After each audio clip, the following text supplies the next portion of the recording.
this morning, the Panama City Police Department received a 911 call reporting a child had been shot. Patrol officers responded to Andrews Place Apartments, where they found that a 7-year-old female had been struck in the head by a bullet fired by her father from a handgun. The child was taken to Bay Medical Center, where she later died. Police say it appears the shooting was accidental. Well, traffic has been backed up for hours due to an overturned tanker at the intersection of Highway 77 and 388 earlier today. Now, these are pictures taken from the scene. At this time, we cannot confirm from officials how the tanker overturned or if the driver was injured. We're told that a hazmat crew is on scene just in case the tanker is containing any type of hazardous materials. Drivers are advised to stay away from the area. Runners of all ages and from all across the country came out today for the 6th annual Run for the Redfish Half Marathon and 5K.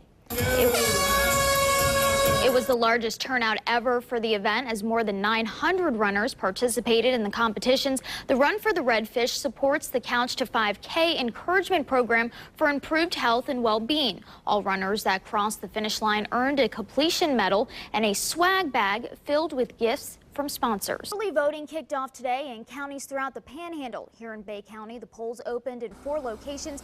Voting started at 7 this morning, and you still have another hour to get out there for early voting. An Eglin Air Force Base couple is walking 64 miles to Panama City to pay tribute and raise awareness for the Honor Flight program. Army veteran Bart Steele and his girlfriend, Army Captain Crystal Merks, have been traveling from Fort Walton Beach since Thursday. That was the 70th anniversary of Operation Market Garden, the largest airborne operation during World War II. Well, Bay County Parks and Recreation is hosting their 5th annual Haunted Hayride this weekend. It's a spooky treat to get residents in Bay County prepared for Halloween.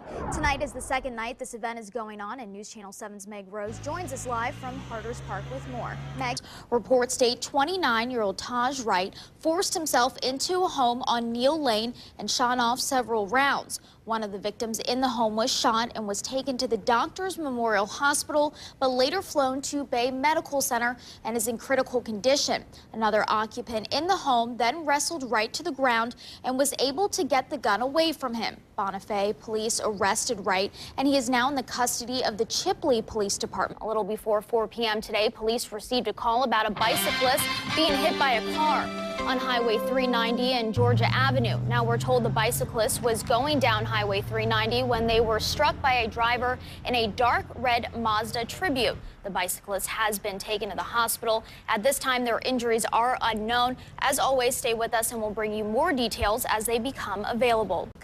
The Bay County Sheriff's Office held a special press conference this afternoon, sparked by this morning's shooting on Thomas Drive, making this our top story for the evening.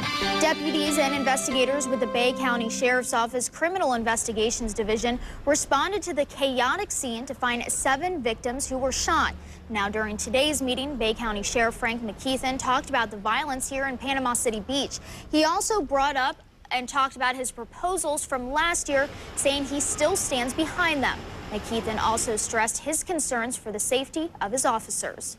Connoisseurs from across the country are in South Walton to sample some of the best wine you can find, and it's all for a good cause. This weekend marks the 10th annual South Walton Beaches Wine and Food Festival. More than 800 wines are on display at the event, some coming from celebrity winemakers and chefs. Millions of dollars are raised every year, and event organizers say it would not be possible without the locals. Typically think of osteoporosis as a condition that affects women, but doctors say a lot of men are at risk too.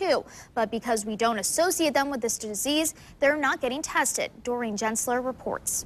School board members hope tomorrow's vote on rezoning the beach will solve the overcrowding problems in beach schools. But the plan has some parents worried about Breakfast Point Academy's future.